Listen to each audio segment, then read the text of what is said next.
I'm Alex Kalinauckas, Autosport's Grand Prix editor, and with me I'm joined by Motorsport.com's F1 editor Jonathan Noble, Autosport's F1 reporter Luke Smith, and our technical editor Jake Boxall-Legg. Well, Luke, big changes to the livery at McLaren. It's orange and blue. What do you make of what they've done there? There are very minor tweaks, but not a big surprise in terms of what we've seen today.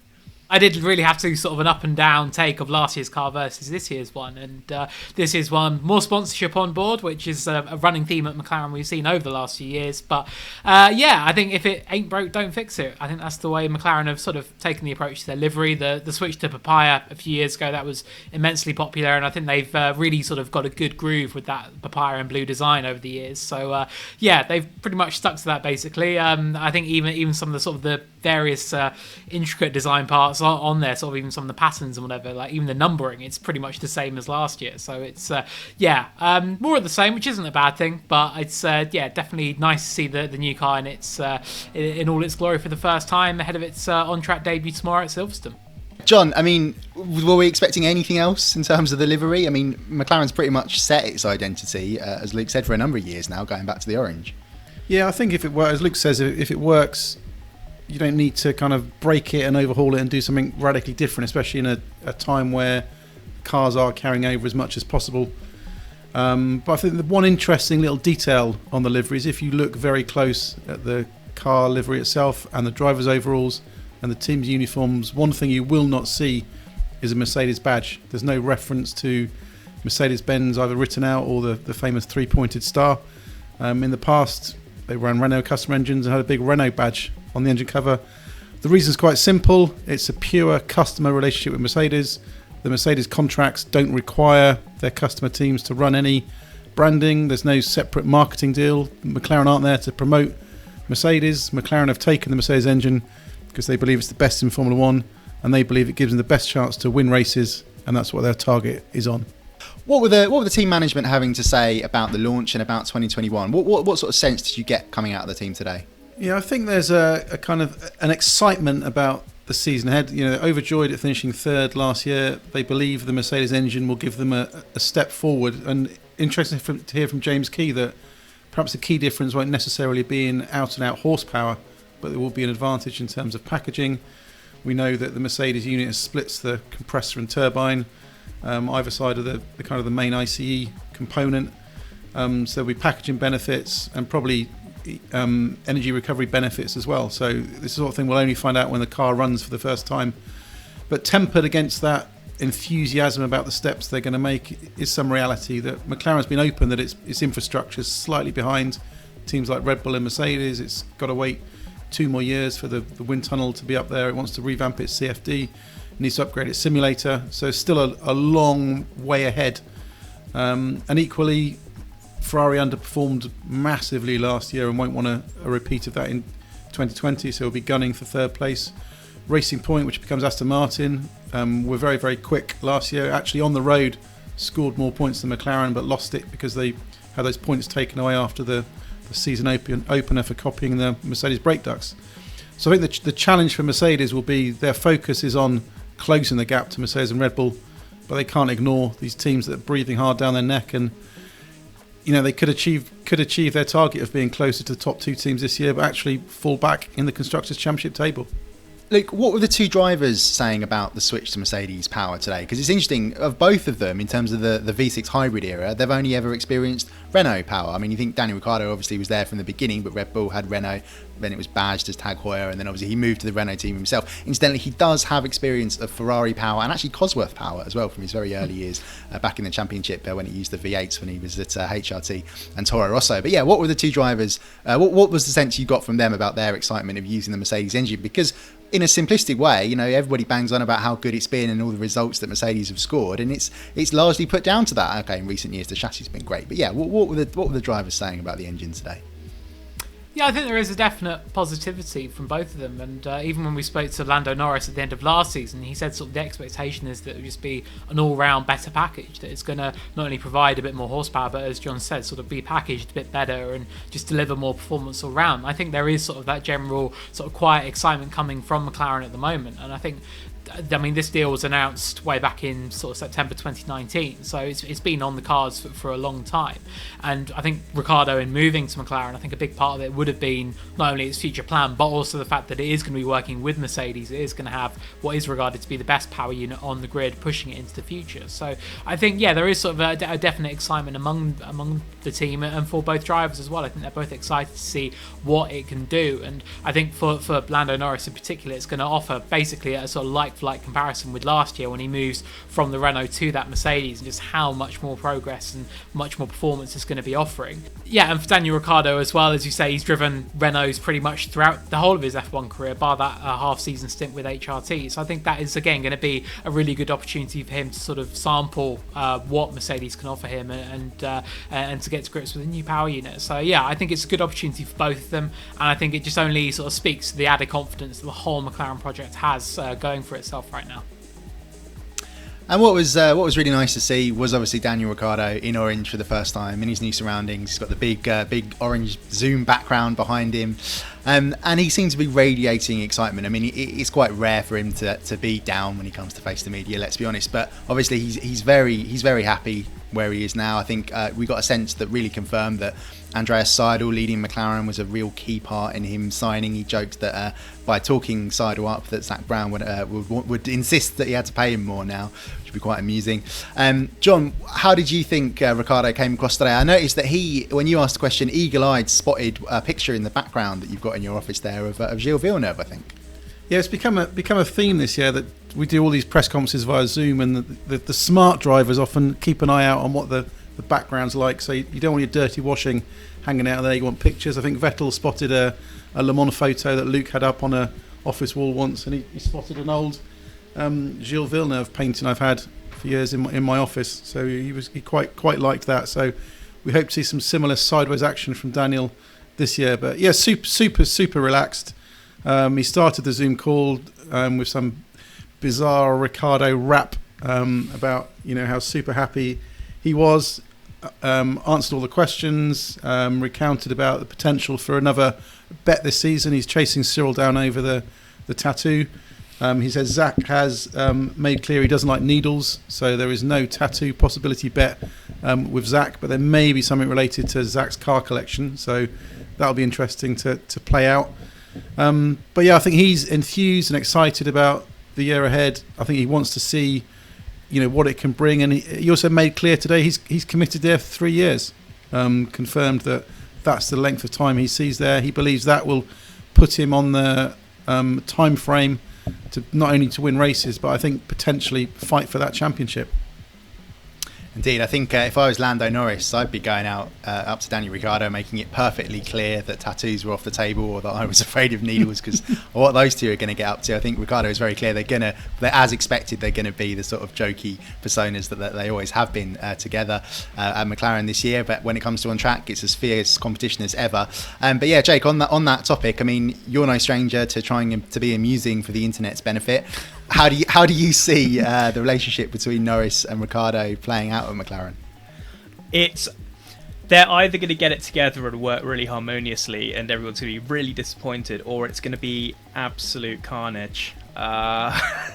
We've seen them together in press conferences. This is neither the time nor place to repeat the content of those press conferences, but obviously if Formula 1 continues the sort of 2x2 format that it used last year, then it's going to be absolute chaos, and guys like you and Luke and John will have your work cut out trying to get any meaningful information out of them, which might not be such a bad thing. Press conferences are usually, pretty dry, so if you can get a few quips out of them, that'd be great. That'd be, different to the usual news we have, maybe. Luke, talking about Lando Norris, obviously he comes in for his third Formula 1 season. Comes in as this reputation of being the young guy, the young rookie, shot up through the junior careers. How's he settling in? How did you get that sort of sense of what 2021 might hold for him in terms of starting what is now, in terms of Formula 1 experience, he's got quite a lot of it? Yeah, he's getting on a little bit now, isn't he? He's what, 22, I believe he is. Ancient, ancient. Honestly, he's. I think he's just getting more and more confident. It's something that we've written about and spoken about a lot on Autosport. About Lando is so open about sort of like confidence struggles that he's faced throughout his career, both on and off track. And he said that basically going from first to second year of F1, that's sort of the first is your second rodeo. Like, you know what's going on, and like you feel a bit more confident. And he said that was such a huge change, whereas coming into this season he feels even more confident, and it's sort of another big boost for him, really, that he just has so much more behind him knowing what's going to happen this year. And he explained how sort of last year he went through a bit of a rough patch mid-season. He said that with the car it was sort of struggling a little bit at times. He had to adjust his driving style a bit here and there, and he said towards the end of the season they kind of biased it back towards him a little bit, and he was able to sort of regain some of that confidence, and that showed with the results. We saw in Abu Dhabi at the end of the season only finishing 2/10 off pole position in qualifying, and finishing 5th in the race. It was a really excellent display. So stuff like that, it really does sort of add to his confidence. And I think one of the big question marks I had for him going into the season was COVID, because obviously he contracted COVID-19 while he was in Dubai in January. And Alex, from your interview with Lance Stroll last year, Lance was very open about how sort of much it affected him long term. There was a struggle to get up to speed for a number of races afterwards. And I said to Lando, well, what is it like for you? Like, how have you sort of felt it impacting your pre-season sort of preparations? And he said that luckily it's not been too bad for him. He had a couple of weeks where he felt quite drained, but otherwise he's been able to get back to training. He's back to working fine. Revealed he did a Formula 3 test last week as a sort of to get sharp and get back up to speed a little bit. And as I mentioned earlier, they'll both be in the car tomorrow at Silverstone, and that'll be Lando's first taste of the 2021 McLaren. So it's getting up to speed a little bit more. But I think the big thing for him this year is just the opportunity to go up against such a known quantity in a 7-time Grand Prix winner that is Daniel Ricciardo. And Lando said it can only be a positive thing for him. He said it's great to be able to pick into the experience that Ricciardo's got, but also benchmark himself against a driver who so many credit to be one of the quickest in Formula 1. So I think, for Lando, everything's sort of looking really up for this season. I think he's very comfortable at McLaren. He's established himself well over the past 3 years. He's not sort of faced the struggles that Alex Albon, who they both came in the same sort of class of 2019 together, has faced. Lando's really made a name for himself in F1, and now he's got a teammate who's going to really, really test him. But I think it's going to be very exciting to see just how Lando can deal with that, and how much it improves him as a driver as well. Okay, I'm going to pick up a prop now, because we've asked Autosport's followers on social media to vote on a series of questions related to McLaren's 2021 season. And here are the results, and we're going to have a little chat about what they are. So we asked our Instagram and Twitter followers, like I said, a series of questions. And the first one is, which driver will finish higher in the points? Now on Instagram, 25% said Lando Norris, 75% for Daniel Ricciardo. While the results from our Twitter poll had 19.8% in favour of Norris scoring more, and 80.2% for Daniel Ricciardo. John, do you think our followers are right about that? Do you think it's going to be a fairly comprehensive victory for Daniel Ricciardo? I think so, but only because I think Daniel's much more experienced, quite a savvy racer, understands when to bring the car home and take a safe finish, as opposed to pushing on and trying to achieve a result that ends up risking something. So I mean, I thought it would just be nudged towards Daniel. I didn't expect it to be so emphatic towards him, but I think the general sentiment is I would suspect Daniel will score a few more points than Lando this year. Jake, do you agree? Yeah, I don't think it'll be by a whole lot. It's not going to be night and day, but I think, Ricciardo's just got that star quality, if you like, and Norris hasn't been tested like this before. He's been on par with Sainz, but Sainz is sort of like, we still, even after so many years in F1, we don't know where he stacks up. So this is like the next test for Norris, but I think Ricciardo will just edge it. Right, well, the next question was, will McLaren finish higher than third in the Constructors' Championship? And the results from Instagram are that 45% of people thought that, yes, they would finish higher than third, while 55% said no. And on Twitter, only 23.2% said yes, they would finish higher than third, while it was a pretty resounding 76.8% on no. And I have to say, I'm in agreement on that. I think Mercedes and Red Bull once again will be out of reach. I think the battle really will go down to, can Ferrari reclaim its position in what is now an incredibly tight midfield group? But yeah, Luke, do you think McLaren could edge further ahead, or are they just going to be sort of defending and consolidating what they managed to achieve in 2020? No, I think they're defending that position. I think that everyone in the team is very open about that as well, that the gap to Mercedes and Red Bull is just so big at the moment. And while it has shrunk in the past couple of years, and that is going to be the aim again this season, realistically, to overhaul that gap to Mercedes and Red Bull, I think that's too big a task, really. So I think, as you say, it's going to be defending from the likes of Ferrari, who obviously have a new power unit for this year. They're going to hope that sort of fixes many of the issues that blighted it right the way through 2020. Aston Martin resurgent, and I think we really enjoyed some of the catfighting between McLaren and Racing Point last year. So I do hope that continues and maybe unfolds a bit on track as well. And the Alpine squad that was Renault as well, I think it's going to be those 4 teams fighting over third place. So it's going to be really exciting, I think. Now, McLaren was back on the podium last year, of course. Season opener at Austria for Lando Norris, the Italian Grand Prix for Carlos Sainz Jr. So we asked our followers, will McLaren get more podiums in 2021 over what they scored in 2020? And I have to say, everyone's pretty positive on this answer. On Instagram, 86% of people said yes, while just 14% of people said no. And on Twitter, it was 80.6% yes and 19.4% no. John, how do you think about that? I mean, in both those races, McLaren needed things to go sort of awry for the top teams, needed a bit of chaos to get in the mix. Although, having said that, in terms of the Italian Grand Prix, I think Carlos Sainz Jr. probably would have finished second, even if Lewis Hamilton had lapped the entire field and not come into the pit lane when it was closed. But yeah, do you think McLaren can do better in terms of its podium haul than what it did last year? Yeah, while I think they're going to have a much tougher fight for that third place in the constructors because of Ferrari and Aston Martin, and maybe even Renault pushing up there. So I think while they may struggle overall in terms of their final position, I do think the way they so brilliantly execute races, they're very sharp on strategy. The fact they should be a step forward with Mercedes, the input from Daniel, I think they've got a chance of higher peak individual results. So I think I agree that I think there is a chance of more podium finishes this year. And we saw, AlphaTauri and Racing Point won a race last year. Why can't McLaren win one this year?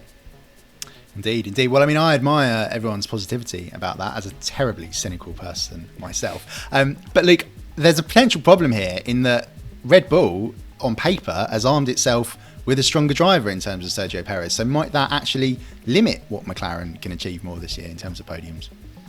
Yeah, it may well do so, because with all due respect to Alex Albon, really, the gap between the top 2 teams and the rest of the field is so big that top 4 should be 2 Mercedes and 2 Red Bull every single week. But obviously that wasn't the case last year. And I think that did open the door really for the likes of McLaren, for Racing Point, for AlphaTauri, even at Monza, to get in amongst the fight. And really it was a case that if any of the big 3 of Hamilton, Bottas and Verstappen hit trouble, then there was a potential podium on the cards. And I think you put Perez in there and all of a sudden the odds do become slimmer for those teams. But I think I would agree, actually. I think I'm quite positive about McLaren's chances this year. I think that the fact that they actually came out of last year with fewer podiums than Ferrari, even than Racing Point, than Renault as well, and yet still managed to beat all of them in the Constructors' Championship, I think that really speaks to the consistency they have. So I think it's just more a case of just on those days where things do go wrong, getting maybe a little bit more lucky and just being right in the frame to grab one of those podiums. But yeah, I think Perez being there definitely does make things a little bit trickier for those hoping to snare a top 3 finish. Indeed. Well, the next question, and I'm going to come to Jake for his opinion on this once we've heard the results first. Is the Mercedes and McLaren match made in heaven or hell? On Instagram, 92% said heaven, only 8% saying hell. And it's very close, actually. Twitter, 91.7% heaven, 8.3% hell. Yeah, in terms of technical heaven or hell, Jake, what do you think? In terms of technical, well, I think on paper, yes, it should be a match made in heaven. It's going to be so hard to see because they've got to do all the boring stuff like bed it in and understand the engine, and they've had 3 years with Renault and now they've got to experience something new, and obviously they have the Merc powertrain engineers with them, but it's something new to understand. But when they unlock it, it should be pretty dynamite, hopefully.